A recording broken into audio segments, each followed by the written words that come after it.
जीव जागो, जीव जागो, जीव जागो, जीव जागो, जीव जागो, जीव जागो, जीव जागो, जीव जागो,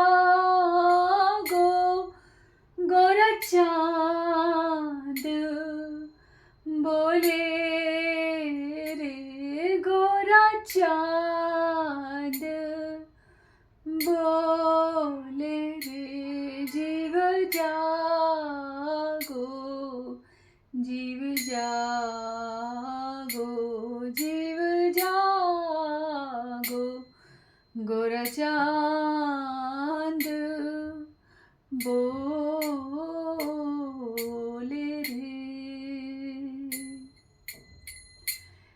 कत निद्रा जाओ,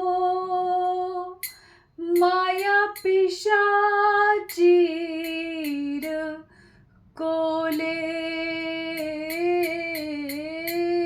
कत निद्रा जाओ, माया पिशाचीर कोले रे, जीव जागो, जीव जागो, गोरा चांद बोले रे, जीव जागो, जीव जागो, गोरा चांद बोले रे। भजिब बलिया ऐसे संसार भीतरे, भजिब बलिया ऐसे संसार भीतरे, भूलिया रहिले तुमी अविद्यार भारे, भूलिया रहिले तुमी अविद्यार भारे, तोमार लाईते आमी हयनु अवतार, तोमार लाईते आमी हयनु अवतार, आमी बिना बंधु आर के आछे तोमार, आमी बिना बंधु आर के आछे तोमार, जीव जागो, जीव जागो, जीव जागो, गोरा चांद बोले रे, गोरा चांद बोले रे। इनछी औषधि माया नाशी बारी लागी, हरि नाम महामंत्र लो तुमी मागी, हरि नाम महामंत्र लो तुमी मागी, हरि नाम महामंत्र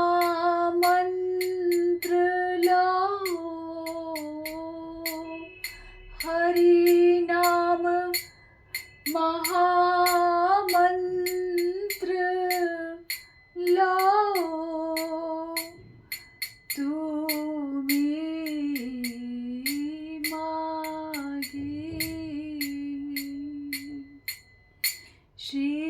भक्ति विनोद श्री भक्ति विनोदेर दासेर दासेर अनुदासिया प्रभु चरणे पड़िया तुम्हार दासी गौरांग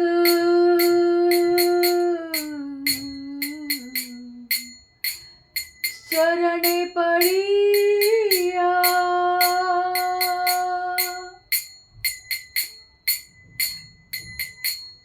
से हरि नाम मंत्र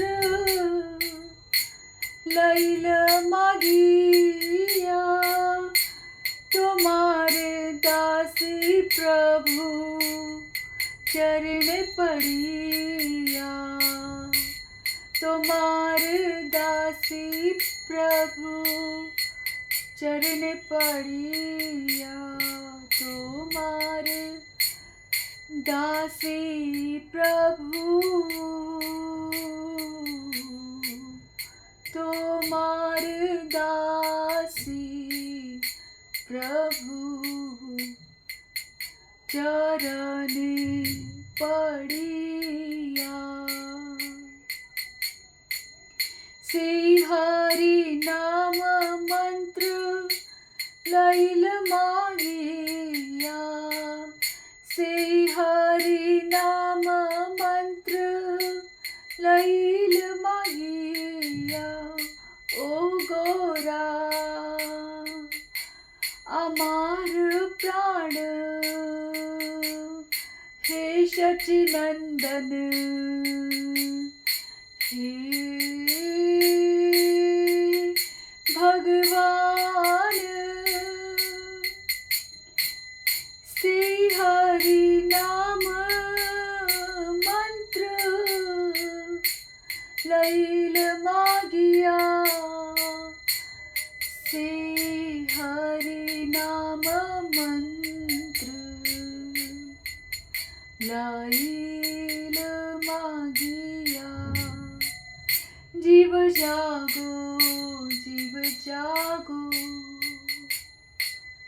जीव जागो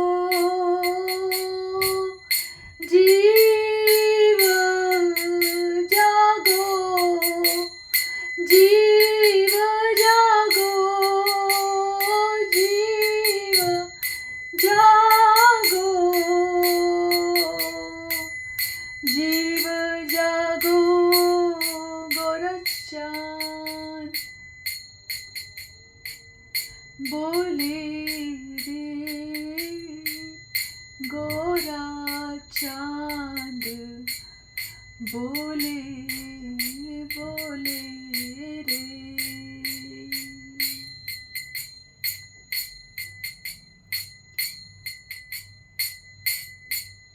हरे कृष्णा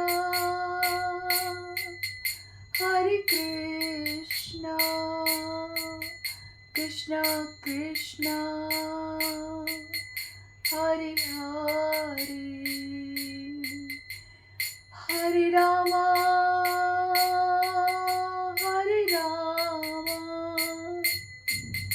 रामा रामा हरे हरे हरे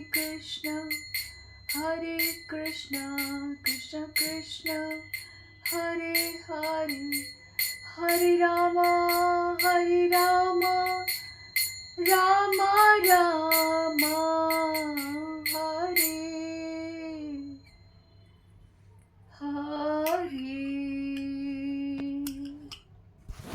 निताई गौरांगो गौर हरि निताई गौरांगो गौर हरि जीव जागो गोरा चांद बोले।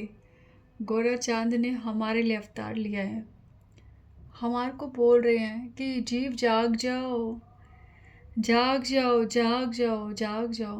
कितना सोएंगे हम? कितनी योनियों से, कितने जन्मों से, कितने दिन बीत गए हैं। ये उम्र ख़त्म होने वाली है, अनिश्चित उम्र। ये अनित्य जीवन कभी भी ख़त्म हो जाएगा। कब जागेंगे हम? गौरा चांद बोल रहे हैं, स्वयं भगवान हमारे इतने करीब आते हैं, अवतार लेते हैं हमारे लिए। वो हमारे इतने करीब आकर हमें बोलते हैं, अपने अपने उन्होंने अपने भक्त, उनके निज जन, उनको भी धाम से यहाँ भेजते हैं। हमारे इतने करीब आ जाते हैं, हमारी आंखों के सामने खड़े होते हैं, हमारे कानों में बार बार बार बार ये बोल रहे, जीव जागो, जीव जागो, जीव जागो। क्यों नहीं जाग रहे हम? क्यों इंतज़ार कर रहे हैं कि कब हमारी कॉन्शियसनेस जागेगी? ये चमत्कार कभी भी हो सकता है। मत प्रतीक्षा करो, केवल साधुओं के संग रहना शुरू कर दो, केवल शास्त्र का संग करना शुरू कर दो। अवश्य जागेंगे हम, अवश्य जागेंगे, ज़रूर जागेंगे। कत निद्रा जाओ माया पिशाचिर कोले, कितनी देर तक माया रूपी पिशाची के गोद में हम सोएंगे? कब तक, कब तक हमारे को भगवान के बिना जीवन अच्छा लगेगा? कब तक भक्ति के बिना हम बेरस जिंदगी जीते रहेंगे? कब तक सोएंगे? थक जाते हैं, सोते सोते तो कमर दर्द हो जाती है। ऐसे ही हमारा शरीर, हमारी आत्मा टूट चुकी है पड़े पड़े। कब तक सोएंगे? कब तक?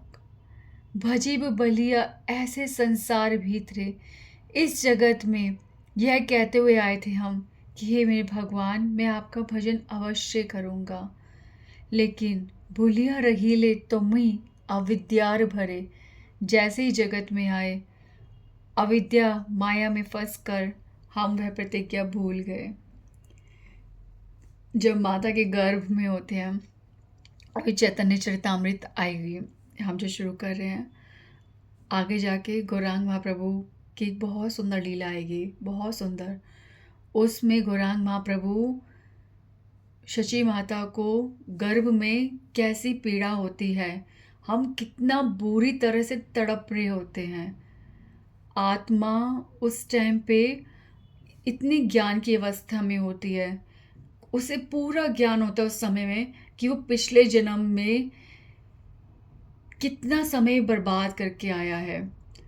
उस गर्भावस्था में जहाँ उसके पूरा शरीर जकड़ा होता है, एक छोटे से गर्भ में उसे कितना मुड़ माड़ के लेटा होता है, वो तड़प रहा होता है, उसे किस तरह से चुभन हो रही होती है, किस तरह से उसे आग लग रही होती है, कितनी पीड़ा में होता है। उस समय वो भगवान को पुकारता है कि भगवान, ये पीड़ा मैं सहन नहीं कर पा रहा, और ये पीड़ा भी नहीं सहन कर पा रहा कि मैं कितना समय बर्बाद कर चुका हूँ। मुझे अब ज्ञान महसूस हो रहा है, प्रभु आप मुझे इस गर्भ से बाहर निकालिए और मुझे एक जीवन दीजिए जिसमें मैं आपका भजन करूँगा और आगे अपने जीवन को सरल बनाऊँगा। ऐसी प्रतिज्ञा हमने की थी, ऐसा भगवान को प्रॉमिस किया था। इस प्रकार से भगवान को झांसे में लिया था, और वो दीनदयाल, वो करुणा निधान हमारे झांसे में आ गए, हमारे को जन्म दिया। और जैसे ही हमने आंखें खोली तो बस पहले तो पहचानते नहीं है कौन है, कौन है, कौन है। सब बच्चे को देख रहे हैं, हम चेहरे देख रहे हैं, पहचानते थोड़ा है, अजनबी लग रहे हैं। फिर जैसे जैसे ज्ञान बढ़ता है तो पता चलता है कि मेरे माता है, ये मेरे पिता, ये मेरे ये रिश्तेदार। बस बढ़ते बढ़ते बढ़ते इन्हीं चीज़ों में हम सोचते यही हमारा सब कुछ है, और भगवान की तरफ भूल जाते अपनी प्रतिज्ञा। और ये जो लोग, जो हमें माता, जो अपने को माता कहते हैं, जो अपने को पिता कहते हैं, जो अपने आप को बंधु रिश्तेदार कहते हैं, कोई भी नहीं बताता कि बेटा ये जीवन भक्ति के लिए है। कौन है फिर हमारा? कौन है सगा? कौन है फिर? अगर ये नहीं बताएगा तो कौन बताएगा? गुरु नानक देव जी कहते हैं कि मेरे हर प्रीतम की कोई बात सुनावे, मेरे हर प्रीतम की कोई बात सुनावे, मेरे हर प्रीतम की कोई बात सुनावे, सो पाए सो मेरा वीर, सो पाए सो मेरा वीर, सो पाए सो मेरा वीर। गुरु नानक देव जी कहते हैं कि जो आपको भगवान के बारे में बताता है, जो आपको बार बार बताता है कि आपका जीवन किस लिए है, आपको कैसे जीना चाहिए, आप भजन करो, जो आपको इस तरह की बातें करते हैं, वो ही आपका सगा भाई, सगा बंधु, सगा वीर यानी भाई, ठीक है, आपका सगा है। तो वो है सगे संबंधी जो आपको भगवान की तरफ ले जाते हैं। तो प्लीज़ आप, और ये ज़रूरी नहीं है, ये ज़रूरी नहीं है कि माँ बाप वो हो जो जन्म देते हैं। कभी कभी संतान भी अपने माँ बाप के माँ बाप बन सकती है। कैसे? क्योंकि माँ बाप वो है जो हमारे को भजन में चलना सिखाते हैं, भजन में ग्रो करना सिखाते हैं, बढ़ना सिखाते हैं, भजन में हमारे को बताते हैं कि जीवन का लक्ष्य क्या है, भजन कितना सुंदर है, भजन का लक्ष्य, भजन ही लक्ष्य है, भजन ही फल है। ऐसा लक्ष्य और ऐसा पथ, भजन मतलब रास्ता भी वही है और मंजिल भी वही है। भजन, केवल भजन, केवल हरि सिमरन, केवल हरे कृष्ण महामंत्र, केवल भक्ति, इतना सरल। तो ऐसी चीज़ अगर किसी संतान को पता चल रही है तो वो अपने माता पिता को सिखा सकती है। और माता पिता यदि हम बनने वाले हैं या हम बन चुके हैं और हमें अभी पता चल रहा है, तो हमारी जिम्मेदारी है कि हम अपनी संतान को हरे कृष्ण महामंत्र, भक्ति करना, भजन करना सिखाएं, समझाएं, शास्त्रों का ज्ञान लेना सिखाएं। शास्त्रों के ज्ञान की बात मैं एक चीज़ बताऊंगी आपको कि शास्त्रों का ज्ञान हम जैसे अभी मूवीज़ वगैरह देखते हैं, उसमें जब हमारे पे मुसलमानों को आक्रमण हुआ या अंग्रेज़ों ने भी आक्रमण जो करा, सबसे पहले उन्होंने हमारा ज्ञान छीना। क्योंकि हम रिच सिर्फ पैसों से नहीं थे, पैसे तो उनको पता है वो ले लेंगे, हो जाएगा सब कुछ, हमें गरीब करके छोड़ देंगे। पर जो हमारे शास्त्र हैं, वो हमारा जो ज्ञान है, वो जो था हमारा असली धन था, ये हमें नहीं समझ आया, ये उनको समझ आ गया था। उनको समझ आ गया और उन्होंने हमारे शास्त्र ले लिए, ठीक है। फिर उन्होंने कहा शास्त्र तो ले लिए, चलो, पर अभी भी ये रिच है। कैसे? क्योंकि यहाँ पे संत हैं, यहाँ पे वो लोग हैं जिनके माइंड में, दिमाग में, जिनके मन में, जिनकी वाणी में शास्त्र हैं। अब क्या किया जाए? शास्त्र तो ले आए उठा के, तहस नहस कर दिए, नालंदा को ही जला दिया, पुस्तकालय पूरा ही जला दिया। अब क्या करें? अब क्या करें? पर अब देखा है उन्होंने कि यहाँ पे जो ऐसे लोग हैं, जो ज्ञानी हैं, जो भक्त हैं, उनके हृदय में जो ज्ञान है उसको नष्ट किया जाए, और उसको नष्ट करने के लिए आवश्यक है कि हम उन्हें ही नष्ट कर दें। इसीलिए जो उनके मुख पे जो जिनके मुख पे हरि नाम था, जो भजन करते थे, उन पे आक्रमण हुआ और उनको मारा गया, ठीक है। इस तरह से ज्ञान पर चोट पहुंचाई। और ठीक है, ये बात देखो उन लोगों को समझ आ गई थी, ठीक है। अंग्रेज़ों ने पहले हमें गरीब करा धन से, ठीक है। उसके बाद मैं एक चीज़ देखती हूँ कि हम लोगों को ना अपने पास हमारी जो भी चीज़ है, हमें उसकी वैल्यू ही नहीं पता थी। हमें ये नहीं पता था हम सोने के बर्तनों में खाना खा रहे हैं, हमारे गाय, हमारे जितने पशु थे वो भी सोना पहनते थे। गाय सोने के श्रृंगार में होती थी, सारी दासियां, सारे सब लोगों के लिए सोना कोई चीज़ नहीं थी। जैसे हम लोग कॉटन के कपड़े पहनते, this is normal for us, ऐसे उनके लिए सोना पहनना नॉर्मल था, कोई नुकसान नहीं, सब पहनते थे। जब वो अंग्रेज़ों ने हमसे छीन लिया, तब हमें पता चला कि हम तो सोने, हमारा भारत सोने की चिड़िया था। हाँ, तब सोने की वैल्यू समझ आई जब हमसे छिन गया। ठीक है, जो चीज़ हमसे छिन गई तब हमें उसकी वैल्यू पता चली। वैसे ही जब हमारे से भक्ति छिन गई, भक्त छिन गए, तब पता चला उनकी वैल्यू क्या थी। वो कैसे? श्रील प्रभुपाद जी यहाँ पर सिखाते रहे, समझाते रहे, बट कोई नहीं समझ रहा था, कोई नहीं समझ रहा था। फिर वही अंग्रेज़, जो हमेशा, अंग्रेज़ों की सबसे खासियत यही है कि वो परख करना चाहते, वो जौहरी हैं, उनको परख है कि चीज़ कितनी कीमती है। तो उन्होंने भक्त की कीमत समझी और श्रील प्रभुपाद को उन्होंने समझा। फिर जब उन्होंने बताया कि देखो तुम्हारी कीमती चीज़ है, ये हमारे पास है, फिर ओ हो, फिर जो प्रभुपाद जी जब भारत आए हैं, फिर प्रभुपाद जी की जय जय जय हुई है। मतलब जब तक वो हमारे पास थे तब तक कोई नहीं, कुछ नहीं समझ आ रहा था कि प्रभुपाद जी है क्या। और जब उनके हाथ से, हाँ, हमारे पास आए हैं, तब हमें पता चला कि वो क्या है। मतलब क्या कर रहे हैं हम, मतलब हर चीज़ हम झूठा ही क्यों खाना पसंद करते हैं? जब हमारे को मिला हुआ है हमारी थाली में, तो उसे क्यों नहीं खा रहे? क्यों कह रहे कि कोई खा के दे हमारे को? स्वयं क्यों नहीं फर्स्ट यूजर क्यों नहीं बन रहे हम? नो, बस हर चीज़ उन्होंने हमारे को इस तरह से बताया। फिर एक और बार फिर मिस्टेक हुई। गौर गोविंद स्वामी महाराज जब वो यहाँ पे थे तो इतने लोग नहीं सुनते थे, जरा नोट करो, उनको लेके जाते थे, फॉरेनर्स लेके जाते थे, उन्हें बाहर लेके जाते, अपनी कंट्रीज में इनवाइट करते कि हमें दो कथा। जितने भी ये प्रभुपाद जी के वर्ड्स, गौर गोविंद स्वामी महाराज के वर्ड्स, एकदम जैसे हम लोग अपने गहने संभाल के रखते ना तिजोरियों में, बैंक्स में, ऐसे उनके एक एक शब्द को रिकॉर्ड करके उन्होंने कितना हम पे उपकार करा है।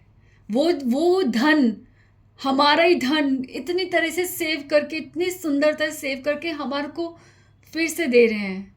कितने विनम्र हैं वो, उन्हें पता है कि क्या चीज़ है, आज नहीं तो कल किसी के काम आएगा, आज नहीं तो कल हम जागेंगे, तब पता चलेगा कि ये शब्द ये कितनी अनमोल है। मैं बहुत थैंक यू करती हूँ सब भक्तों का, जिनकी वजह से आज भी प्रभुपाद जी, गौर गोविंद स्वामी महाराज हमारे साथ हैं, अपनी वाणी के द्वारा हमारे बहुत करीब हैं। तो हम क्या कर रहे हैं? फिर एक और बात, ज्ञान की बात आती है। पहले राक्षस हर कोई ज्ञान अर्जित करता था, ये नॉर्मल था। ये स्कूलिंग जो आज की एजुकेशन है, जिसमें सिर्फ फ्रस्ट्रेशन मिलती है और कुछ नहीं। बच्चे का एग्ज़ाम होता है किस लिए? कि बच्चे के अंदर विश्वास उत्पन्न किया जाए, पर नहीं, हमारे यहाँ एग्ज़ाम इसलिए होता है कि बच्चे को तोड़ दिया जाए कि तुम जो कर रहे हो हम ऐसा ही कुछ देंगे पेपर में जिससे तुम्हें पता चले तुमने कुछ नहीं करा। साधारण तो कुछ रखना ही नहीं है।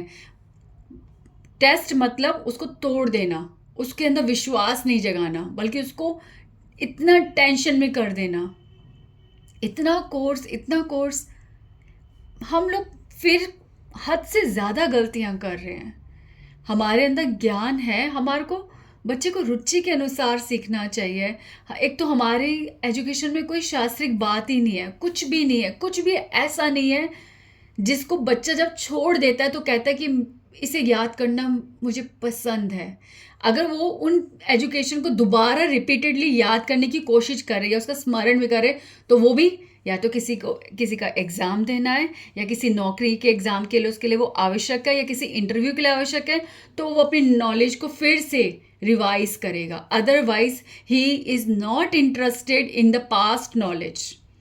कोई ज़रूरत नहीं है उसको उस बदसूरत सपने को याद करने की। ये एजुकेशन बदसूरत सपना है बच्चों का, हम सब का। We don't want to remember, recall it again. कोई इसका दोबारा स्मरण नहीं करना चाहता। तो ये कैसी एजुकेशन है? इससे अच्छा तो बाहर के लोग हैं जो 12th तक अपने बच्चे को ग्रो करने देते हैं नेचुरली, उनको सिखाते हैं। एग्ज़ाम सिस्टम ही नहीं है वहाँ पे, एग्ज़ाम एक बर्डन है ही नहीं वहाँ पे। बाद में व्यक्ति अपनी चॉइस कि उसको कहाँ जाना है, उसे मेडिसिन में जाना है, उसे कॉमर्स में जाना है, या उसका कुछ आर्ट में इंटरेस्ट है, जिसमें उसकी जिस भी चीज़ में इंटरेस्ट है वो उसी चीज़ को उठाए और उस तरफ चले, उसकी नॉलेज लेके चले। बट नहीं, हमने तो यहाँ पे ही XYZ सीखना है, हमें सब कुछ केमिकल रिएक्शन सब कुछ सीखना है। क्यों सीखना है? क्यों सीखना है? बताओ, पहले बताओ क्यों सीखना है? क्या ये केमिकल रिएक्शन याद करने से हमारी ज़िंदगी में जो केमिकल्स घुल गए हैं, जिन्होंने हमारे जीवन को तहस नहस कर दिया, क्या उनको, उनके रिएक्शन को न्यूट्रलाइज करके हटा के हमारे जीवन को सामान्य किया जा सकता है? कौन से? फिर क्यों याद कर रहे हैं हम? क्यों हम वही चीज़ नहीं पढ़ रहे जिसमें व्यक्ति का इंटरेस्ट है? इतना डिफ़िकल्ट। हमें सिंपल अगर बच्चे को बोल दिया जाए, बेटा ये 50,000 की गड्डी है, जल्दी से 1 सेकंड में गिन के दिखा, वो नहीं गिन सकता। उसे 2-3 अमाउंट से तो टोटल कर दे, वो नहीं कर सकता। उसे बोला जाए उसने इतने का खरीदा, उसको पास इतने पैसे थे, बचा कितना बचे? नो, नेचुरल नॉर्मल मैथ जो होती है वो तो उसको आती ही नहीं है। पर हमारे को क्या, एक्स की वैल्यू पुट करनी है, ये करना है, वो करना है, ऐसे तैसे करके निकालना है। सरफेस एरिया निकालने बड़े बड़े फॉर्मूलास याद करो, वॉल्यूम निकालने फॉर्मूलास याद करो। बट अगर आपको नेचुरल बोला जाए कि फटाफट कैलकुलेशन करके बताओ, no, you don't have knowledge, you can't calculate. आपको गणित ही नहीं आता, बेसिक गणित ही नहीं आता। नंबर बोलते बोलते आपके अंदर आप टोटल करते हुए निकलो, हो सकता है ऐसा? क्या नहीं, उस पर ध्यान नहीं दिया जाता। मतलब कौन सुनेगा, कौन समझेगा? अच्छा चलो ठीक है, हम पढ़ते हैं, सब कुछ करते हैं, सब कुछ करते हैं, ठीक है, चलता है। अब ये बात करती हूँ मैं आपसे कि जब पहले था कि नेचुरली सबको सब विद्या इस तरह होती थी कि बच्चों को शास्त्रीय संगीत भी सिखाया जाता था, शास्त्र पढ़ना सिखाया जाता था, उसे भूगोल विद्या, अर्थशास्त्र सब कुछ सिखाया जाता था, उसे शस्त्र चलाना सिखाया जाता था, सब कुछ सिखाया जाता था। बच्चा इंटरेस्ट लेता था, उसे हर चीज़ आती थी। वो श्रुतिधर होते थे कि सुनते ही उनको याद हो जाता था। मैं मानती हूँ श्रुतिधर होना एक शक्ति है और समय के साथ साथ वो चलेगी। श्रुतिधर मतलब जिसको सुनते ही सब याद हो जाता है। बट क्या ये श्रुतिधर हम भी नहीं बन सकते? अगर हमें कोई बात समझ में आ जाती है तो हम नेचुरली वो उस चीज़ को याद रखते हैं। श्रुतिधर कोई, मुझे नहीं लगता कोई शक्ति है। श्रुतिधर मतलब अगर आपको कोई बात समझ आ गई, आप वो कभी नहीं भूलते। तो उस टाइम जो शिक्षक होते थे, जो टीचर्स होते थे, वो बात ही ऐसे समझाते थे कि बच्चा श्रुतिधर बन ही जाता था। पर आजकल टीचर्स क्या है, क्या समझा रहे हैं, क्या सिखा रहे हैं? But they, it's not their problem. वो ऑब्लाइज हैं, उनको ऐसे ही आज्ञा दी जाती कि उन्हें ऐसा करना है। और ज़रा सा कोई अलग होगा तो वो स्कूल चेंज, ठीक है, स्कूल में सिस्टम से बाहर निकलेगा, कुछ अपने तरीके से चलेगा तो उसे चेंज होना पड़ेगा, या तो उसे चेंज होना पड़ेगा या उसको स्कूल चेंज करना पड़ेगा, और जो भी है। तो अब मैं बात करती हूँ कि ये जो शिक्षा है ये नॉर्मली सबको मिलती थी, चाहे वो किसी ऋषि मुनि का संतान हो या किसी वैश्य जो क्या बोलते हैं उसे, वैश्य समाज, ठीक है, मतलब व्यापारी समाज, उनके बच्चे हो, या क्षत्रिय समाज के बच्चे हो, या फिर क्या बोलते हैं कोई राक्षस के बच्चे, सबको बराबर ज्ञान मिला जाता था और ये पढ़ना ज़रूरी होता था।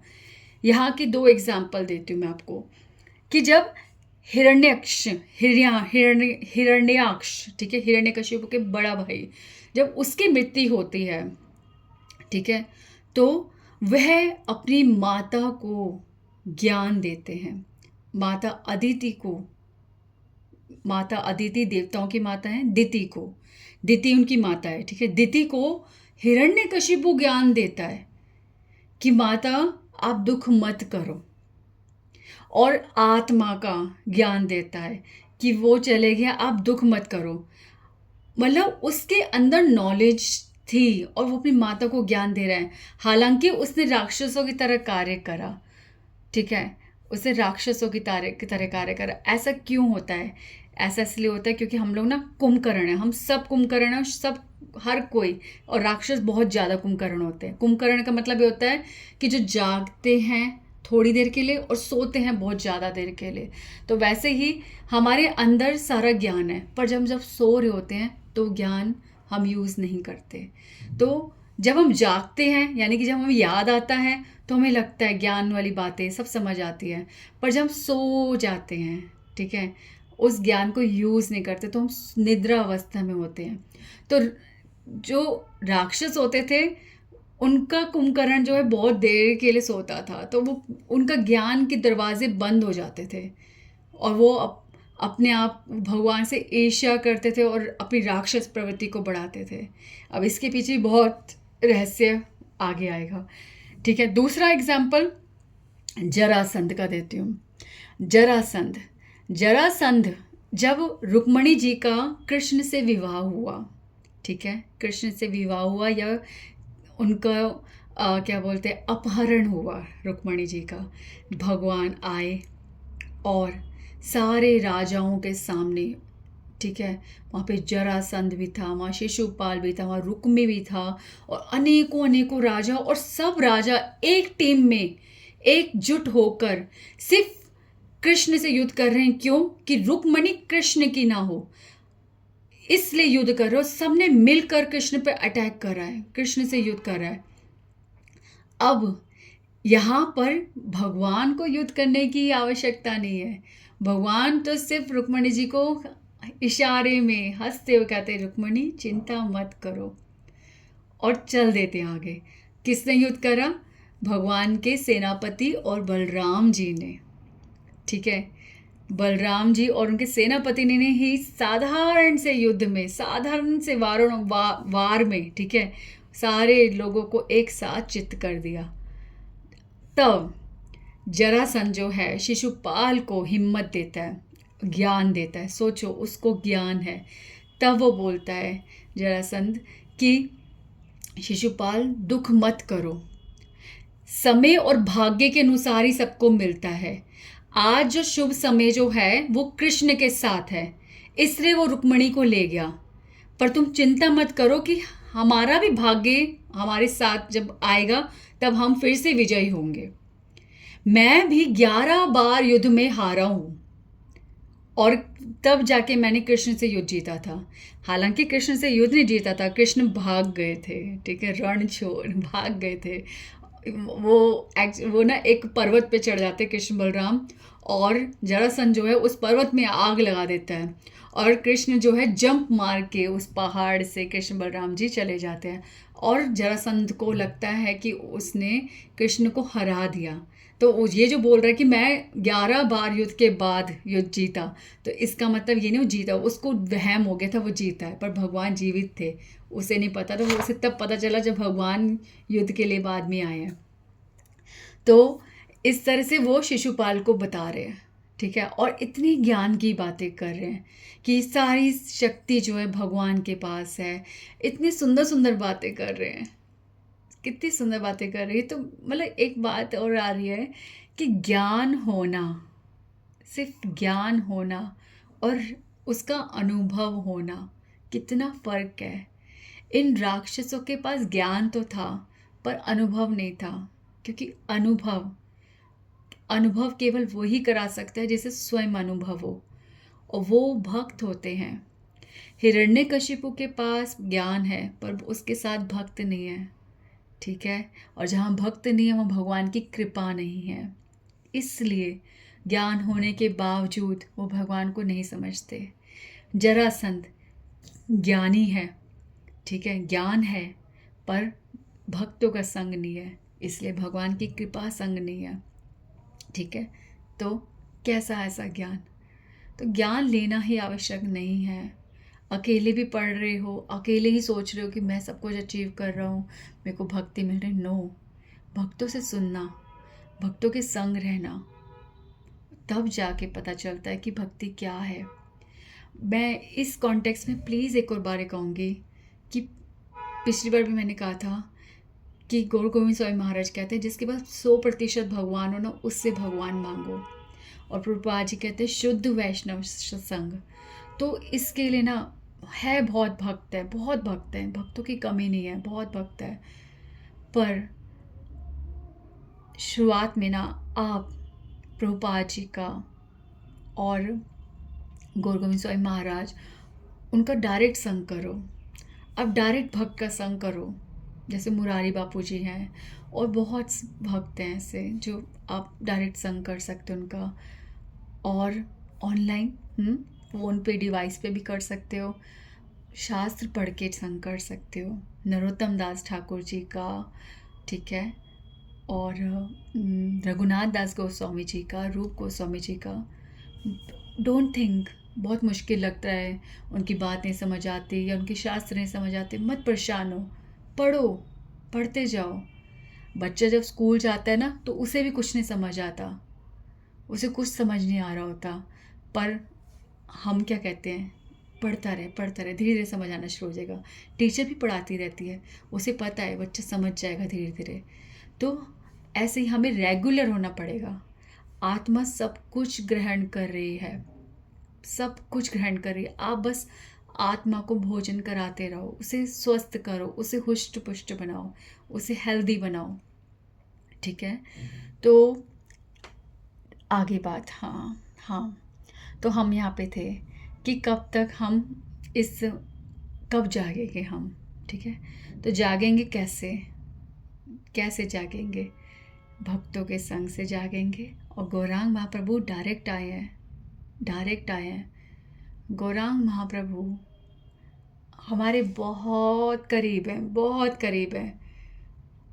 जो भक्ति नहीं करता, अगर वो भी हृदय से गौरांग, गौर निताई, हे गौरा, हे गौर हरि, प्यार से, श्रद्धा से, समर्पण से उनसे प्रार्थना करें ना, आई टेल यू, आप एक बार बोलो गौर हरि, आपके हृदय में जो भक्ति का, जो नम्रता का संचार होगा, वो महसूस आप ही कर सकते जब बोलोगे।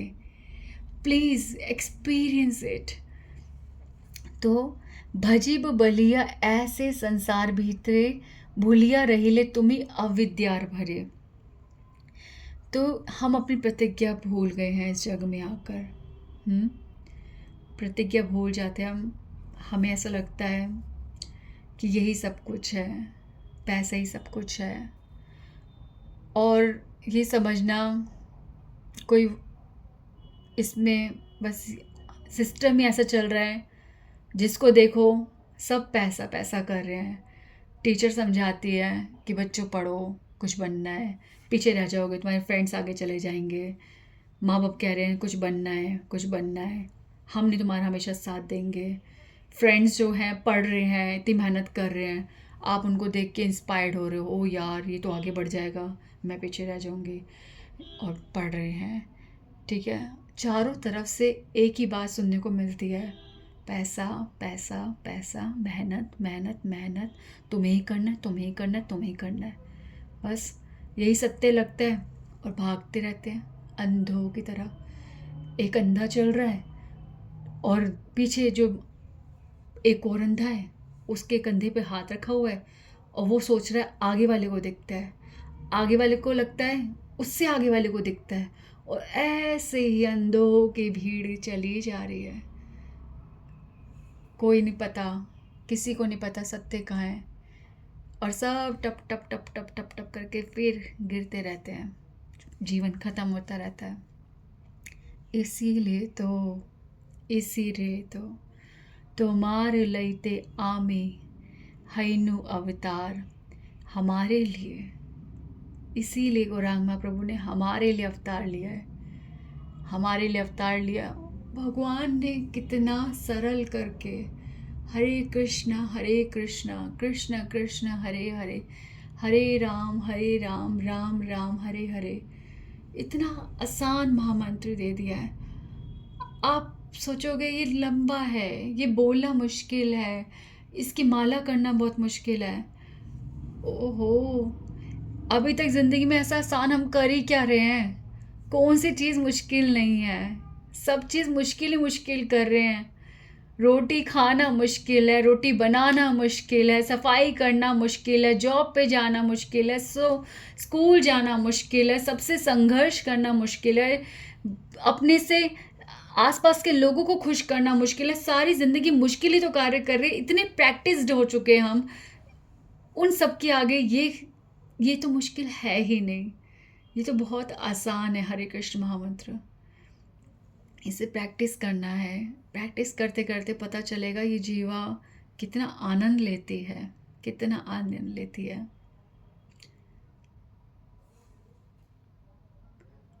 त्वमेव याचे मम देहि जिह्वे, सत्यं हितं त्वां परमं वदामि।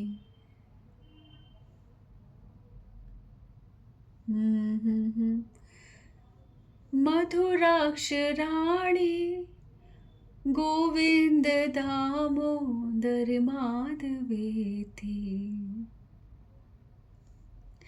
ये बिलमंगल ठाकुर जी का है, गोविंद दामोदर माधवेति। एग्जैक्टली थोड़ा बहुत टाइम से गाया ना, इसलिए थोड़ा भूल रही हूँ। इसमें ये है कि वो अपनी जीवा को कह रहे कि हे जीवा, तुझे मधुर चीज़ें, मीठी मीठी चीज़ें बहुत पसंद है ना, एक बार गोविंद का कोई भी नाम लो, गोविंद दामोदर माधव इति कोई भी नाम लो, और इसे एक बार जीवा को बोलने दो, फिर तुम्हें जीवा ही बताएगी कि उसे कितना स्वाद लगता है, क्योंकि जीवा को मीठा सबसे अच्छा लगता है। तो जीवा जानती है, जीवा को पता चल जाएगा कि ये नाम कितना मधुर है, कितना मधुर है। सच्ची बोल रही हूँ। हरे कृष्ण महामंत्र प्रैक्टिस करते करते करते ना, आप इस हरे कृष्ण महामंत्र को इतना ध्यान से, इसका एक एक अक्षर जैसे जीवा में स्वाद दे रहा हो, इस प्रकार से इतनी सावधानी से आप लेने लगोगे। यही हरे कृष्ण महामंत्र जो आज मुश्किल लग रहा है। Please please understand, please chant Hare Krishna, please chant Hare Krishna. इसीलिए गौरांग महाप्रभु ने अवतार लिया है, इतना सरल बना दिया हमारे लिए। भगवान स्वयं इतने सरल बन के हमारे लिए आए हैं, भक्त बन कर के, भक्ति करके हमारे सामने रोते हुए, गाते हुए, जीवन जीते हुए हमें सिखा रहे हैं कि सरल है, सरल है, सरल है, सरल है। पर हम लोग इतने मुश्किल हो चुके हैं कि सरल ही हमारे लिए सबसे मुश्किल बन चुके हैं। अब आमी बिना बंधु आर के आछे तुम्हार, बंधु वेल विशर। भगवान गौरांग महाप्रभु कह रहे हैं, ओ मेरे बच्चों, कितना भटकोगे, जिन लोगों के बीच में रह रहे हो वो भी तुम्हारे बंधु नहीं हैं। जिन लोगों के साथ रह के आ चुके हो और जिनके साथ आगे जाके रहने वाले होगे, कोई तुम्हें बंधु नहीं मिलेगा। इसलिए मैं स्वयं आया हूँ, मैं तुम्हें कोई धोखा नहीं देना चाहता, मैं तुम्हारी स्थिति समझता हूँ, सरलता तुम्हें दे रहा हूँ। भजो भजो भजो हरे कृष्ण कृष्ण कृष्ण हरे हरे, हरे राम राम राम हरे हरे। एने छी औषधि माया नाशी बार लागी, मैं माया रूपी रोग का विनाश करने वाली औषधि, ऐसी दवाई तुम्हें दे रहा हूँ जो इस महामारी, इस भयंकर बीमारी को, जो तुमने जाने कितने युगों युगों से लगी हुई है, उस औषधि का नाम है हरे कृष्ण महामंत्र, जो तुम्हें पूरी तरह से इस बीमारी से मुक्त कर देगी, माया रूपी रोग से मुक्त कर देगी। अतः तुम कृपया मुझसे महामंत्र मांग लो। देखो यहाँ पे बोल रहे हैं गौरांग महाप्रभु, हरि नाम महामंत्र लो तुम्ही मांगी।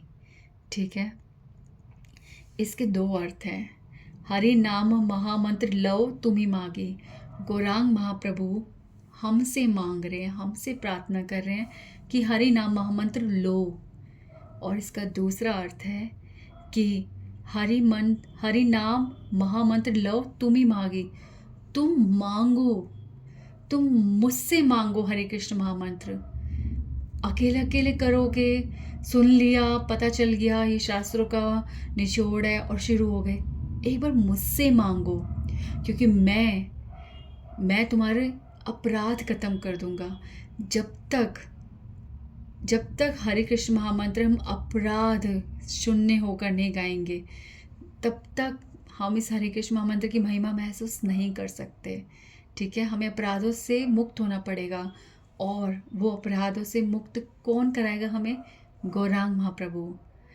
अपराध शून्य होए लो कृष्ण नाम, अपराध शून्य होए लो कृष्ण नाम। कृष्ण माता कृष्ण पिता कृष्ण धन प्राण, ना दिया गोत्र में नित्यानंद महाजन। पाती अच्छे नाम हटा जीवेरा कारण। गौरांग महाप्रभु कह रहे हैं कि मुझसे मांगो, एक बार मुझसे मांगो, मुझसे प्रार्थना करो कि हे गौरांग, मैं हरे कृष्ण महामंत्र करना चाहता हूँ, मेरी मदद करो। तब देखना गौरांग महाप्रभु हम पे किस प्रकार कृपा करेंगे, हमें अपराध शून्य कर देंगे और तब ही महसूस होगा हरे कृष्ण महामंत्र। भक्ति विनोद प्रभु चरणे पड़िया। अब अंतिम में श्रील भक्ति विनोद ठाकुर, ठीक है, भक्ति विनोद ठाकुर जी, ये भजन जो है किसका है? भक्ति विनोद ठाकुर का। अब भक्ति विनोद ठाकुर जी अंत में अपना नाम बोलकर अंतिम प्रार्थना गौरांग महाप्रभु के चरणों में कर रहे हैं। पर उन्होंने ये सारे भजन हमारे लिए बनाए हैं, इसलिए हमारे को ना इस तरह से बोलना चाहिए। अब अपना नाम बोलना चाहिए, ठीक है। और कैसे बोलना चाहिए कि हे भगवान, मैं भक्ति विनोद के अंडर हूँ, मैं उनकी दासी हूँ, मैं उनका दास हूँ, इसलिए प्लीज़ मुझ पे भी कृपा करो। भक्ति विनोदेर दासेर दासेर दासेर अनुदासी अनुदास, ठीक है, कि भक्ति विनोद के भी दासों के दासों के दासों के दासों के कोई दास हो, उन दासों में भगवान मैं भी एक दास हूँ, और इसलिए मुझ पे भी ये कृपा करो, मेरा निवेदन सुनो। तुम्हारे दासी प्रभु चरणे पड़िया, कि मैं भक्ति विनोद ठाकुर की दासी आपके चरणों में पढ़ती हूँ। गौरांग महाप्रभु से ही हरि नाम महामंत्र लैल मागिया, जो हरि नाम महामंत्र जिसे देने के लिए आपने अवतार लिया है, जो आप सबको बांट रहे हो, वो हरि नाम महामंत्र मुझे भी दे दो। मैं आपसे मांग रही हूँ, आपके चरणों में विनती कर रही हूँ, हम सब आपके चरणों में विनती कर रहे हैं। गौरांग महाप्रभु, हमें हरे कृष्ण महामंत्र करवाओ, प्लीज़ हमारी मदद करो। हरे कृष्ण कृष्ण कृष्ण हरे हरे, हरे राम राम राम हरे हरे। प्लीज़ गौरांग महाप्रभु के बारे में हम चैतन्य लीला पढ़ रहे हैं, ये सब जानना बहुत ज़रूरी है। गौरांग महाप्रभु की महिमा बहुत ज़रूरी है, सुनना बहुत ज़रूरी है। उनसे प्रेम हो गया यानी समझो राधा रानी की कृपा हो गई, ठीक है। और जिस पे राधा रानी की कृपा हो गई, कृष्ण उस पर कृपा ना करे, असंभव असंभव असंभव। तो इसलिए गौरांग महाप्रभु के चरण पकड़ लो, बहुत आसान है, ठीक है। हरे कृष्णा।